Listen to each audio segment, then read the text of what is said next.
Olá, sou Antônio Moreno, diretor da GEPAM, e este é o quadro Fique por Dentro.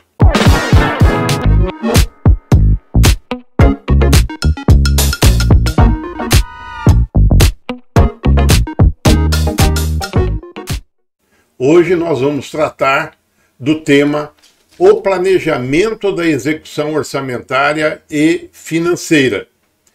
Quando a gente fala em programação orçamentária e financeira, nós não podemos iniciar sem antes tratar do plano plurianual, a lei de diretrizes orçamentárias e a lei orçamentária anual. São três leis que passam por processo de audiência pública, de discussão na Câmara. O PPA é uma lei que ela estabelece os programas e as ações para os 4 anos de governo, quer dizer, o segundo ano do mandato, e vai até o primeiro ano do mandato seguinte. A lei de diretrizes orçamentárias estabelece as ações que serão desenvolvidas no ano seguinte.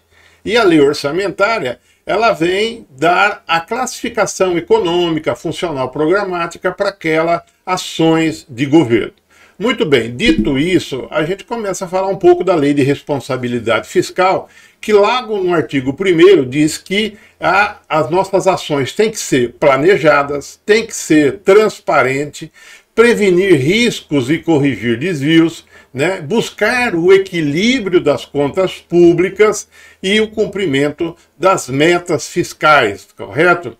Então, os pilares da lei de responsabilidade, na verdade, são 4. Planejamento, controle, transparência e a responsabilização. Então, são esses 4 pilares da lei de responsabilidade fiscal. Se nós pegarmos na LDO, na lei de responsabilidade, tem um anexo de metas fiscais estabelecido lá no artigo 4º, que nós temos que, anualmente, estabelecer na LDO qual é o resultado nominal e o primário e também o montante da dívida pública para os 2 anos seguintes, tá certo? Nós sabemos que o resultado primário, o que é? É quanto que o governo vai economizar para o pagamento do serviço da dívida, ou seja, pagamento do principal e dos juros, para que evite o calote público. Já o resultado nominal é quanto que vai sobrar após o pagamento dos juros. Então, tudo isso é questão de planejamento. Aqui no estado de São Paulo e também em vários outros estados, foi criado o índice de efetividade da gestão municipal, onde vai apurar, na verdade, os resultados finalísticos, ou seja, o que é que está sendo feito para resolver as exigências da comunidade.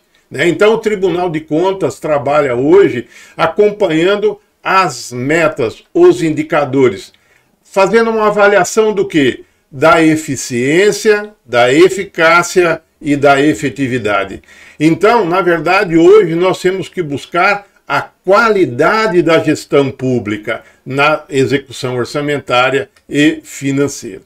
Muito bem, para fazer a execução orçamentária, muitos municípios vêm optando pela figura do ordenador de despesa, onde o prefeito ele delega a competência para um secretário ou para que cada secretário seja ordenador de suas despesas. A base disso é o Decreto-Lei 200, que é de 1967. Muito bem. Para nós iniciarmos a execução orçamentária e financeira, nós temos que fazer a programação financeira de desembolso e o cronograma de execução mensal de desembolso. Isso é uma exigência da Lei Complementar 101, está lá na lei no artigo 8º da Lei Complementar 101. A lei diz que até 30 dias, olha bem, 30 dias após a publicação da lei orçamentária, o executivo, então o poder executivo, tem que fazer essa programação financeira e o cronograma mensal de desembolso. Isso é muito importante, porque é aí que nós vamos planejar o fluxo de caixa. Exatamente para a gente evitar, no final do ano, o déficit orçamentário e o déficit financeiro. Eu há muitos anos eu trabalho na área pública, mais de 50 anos, eu reputo que esse é um dos documentos mais importantes, a elaboração da programação financeira de desembolso. Não é dividir a receita por 12 ou dividir as fichas por 12, mas é estabelecer exatamente como que o dinheiro vai entrar na conta da prefeitura em cada uma das rubricas de receita. E como que o município vai gastar em cada uma das dotações orçamentárias a sua despesa. Então é muito importante, né? E você faz então o acompanhamento mensal, exatamente para saber se você está cumprindo as metas estabelecidas lá no anexo de metas fiscais, que eu falei agora há pouco no slide anterior. Né? O que mais que você faz no cumprimento das metas? Escuta, será que eu vou conseguir pagar os serviços da dívida? Se a receita ela não arrecadar nos 2 meses que eu estabeleço metas bimestrais, eu tenho que fazer limitação de empenho, ou seja, o tal do contingenciamento. Eu vou contingenciar dotações para poder então atingir as metas de resultado fiscal que a Lei de Responsabilidade estabelece. A lei também, LDO, ela estabelece que algumas despesas elas não poderão ser contingenciadas. A primeira é exatamente o pagamento das dívidas, né? As amortizações de empréstimos, juros e assim por diante. Que mais? A inovação e o desenvolvimento científico, isso é mais novo. Não estava lá em 2000, quando foi feita a Lei de Responsabilidade.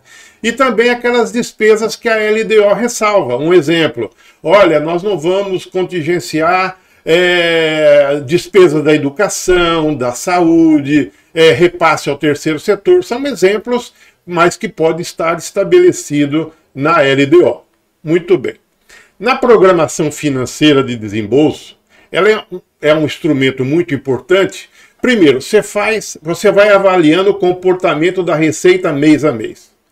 Você sabe mês a mês se você vai ter déficit ou superávit no final do ano. O que mais você sabe? Será quando que eu vou ter que contingenciar dotações ou fazer limitações de empenho, né? Em qual mês poderá ser feito determinado gasto ou investimento? Ou quando que o prefeito vai poder dar reajuste salarial? Que mês que vai poder? É a programação financeira que vai mostrar como que o dinheiro está entrando no caixa da prefeitura. Então isso é muito importante. Que mais? Você consegue saber de antemão quais as dotações do orçamento precisam ser suplementadas ou então anuladas. Isso ajuda bastante o pessoal da contabilidade. Como que eu vou fechar a aplicação dos 25% da educação? A gente vê muitos prefeitos no final do ano desesperados aí porque não vai conseguir atingir os 25%. Com a programação financeira, você já vai acompanhando, sabendo como está isso. A mesma coisa na saúde, no Fundeb, né, a questão dos 70% do magistério, né, você consegue saber evitar o pagamento de multas por atraso de pagamento, recolhimento de INSS, de Fundo de Garantia, de PASEP. Então você não assume compromisso além da sua capacidade financeira, tá certo? E na programação financeira você também consegue acompanhar como que está sendo a execução das suas ações de governo. Então isso é muito importante. Muito bem. Outro assunto importante na execução orçamentária e financeira é a questão do estudo do impacto orçamentário e financeiro. A Lei de Responsabilidade, ela estabelece no artigo 15, 16 e 17 que elas serão consideradas não autorizadas, irregulares e lesivas a geração de despesa que não cumpram o que estabelece o artigo 16 e 17 da Lei de Responsabilidade Fiscal. Vamos lá no artigo 16. O que ela estabelece? Que toda vez que eu for criar, expandir ou aperfeiçoar uma ação de governo, né? Um exemplo, eu vou construir uma creche, eu vou construir uma escola, um posto de saúde, eu tenho que fazer um estudo do impacto orçamentário da despesa decorrente daquela obra. Então, quanto que eu vou gastar de salários de funcionários, obrigações patronais, água, energia, telefone, material de escritório, material de higiene, material de limpeza, né? Material de informática. eu faço um estudo para o ano que vai entrar em vigor aquela creche, aquele posto de saúde, e para os próximos 2 anos, tá certo? E eu tenho que ter também a declaração do ordenador de despesa de que este aumento de despesa ele tem adequação com a lei orçamentária, com o PPA e com a LDO. Então, isso é um planejamento, tá certo? E isso constitui condição prévia para licitar e empenhar. Então, eu não posso iniciar uma obra de construção de uma creche, de uma escola, de um posto de saúde, né, uma ação governamental, sem antes fazer o estudo do impacto orçamentário e financeiro e a declaração do ordenador de que tem compatibilidade com o PPA e com a LDO. Tudo bem? Então, esse daqui é um quadro que eu apresento desse estudo do exercício em 2023 e também tem aí o ano de 24 e 25, quanto que vai gastar. E este é o quadro, então, que eu faço do estudo do impacto orçamentário para o exercício e para os próximos 2 anos. Muito bem. Temos também, de acordo com a Lei de Responsabilidade Fiscal, o artigo 17, que ele estabelece as despesas de caráter continuado, né? Então, se eu vou, por exemplo, nós vamos criar a CIPA no município. E essa CIPA, eu vou ter que contratar um médico do trabalho, um engenheiro do trabalho.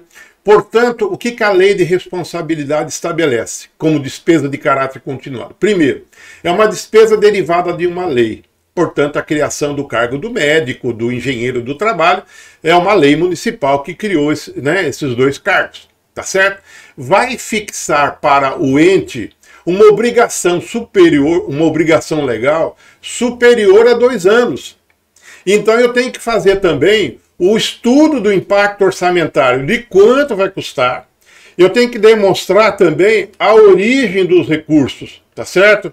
Então, no caso, eu tenho que cobrar aqui, tem que ter aumento permanente de receita, ou eu tenho, então, uma redução permanente de despesa. Então, se eu vou aumentar minha despesa corrente, uma despesa de caráter continuado, eu tenho que demonstrar que eu estou tendo aumento de receita ou estou tendo diminuição de despesa, tá bom? Uma outra novidade que antecede ainda a lei orçamentária e a execução orçamentária. É um instrumento novo que foi criado pela nova lei de licitação, que é a Lei 14.133, que é o plano de contratação anual. O que diz o artigo 12? Olha aqui, no processo licitatório, observar-se-á o seguinte, inciso 7º, os órgãos responsáveis pelo planejamento de cada ente federativo, o ente então aqui é o município, né, no nosso caso, poderão, aí é que fica, a lei não diz assim, deverá, tá? Poderão, na forma de um regulamento próprio do município, elaborar o plano de contratação anual. A gente indica que cada município faça esse plano anual de contratação. Por quê? Porque ele vai subsidiar o contador, o pessoal da área de finanças públicas, na hora da elaboração da lei orçamentária. Então é importante que os municípios elaborem o plano de contratação anual. Ainda na lei 14.033, ele já estabelece lá que o planejamento das compras ele tem que obedecer um princípio da anualidade. Então você evita fazer os fracionamentos de despesas. Por isso que é interessante ter o plano anual de contratação, exatamente para evitar várias licitações, né, vários pregões e assim por diante, tá bem? Muito bem, um comentário bem rápido sobre a lei de licitação. Hoje, na 8666, né, até o dia 31 de março, nós estamos ainda com a lei 8666. Então, nós temos lá convite, tomada de preço. Só que, com a nova lei de licitação, essas 2 modalidades, convite e tomada de preço, deixarão de existir, tá certo? Nós vamos ter aqui, em breve aqui na GEPAM, nesse quadro Fique por Dentro, é um dos nossos técnicos falando sobre essa questão da licitação. Então, as modalidades novas a partir de 1º de abril é concorrência pública, a modalidade do concurso, o leilão, o pregão eletrônico, né? E excepcionalmente, mas se não tiver internet na cidade, você pode fazer o pregão presencial, mas a regra hoje será pregão eletrônico, tá bem? E o diálogo competitivo, que é também uma modalidade nova que nós vamos começar a utilizar nos municípios, tá bom?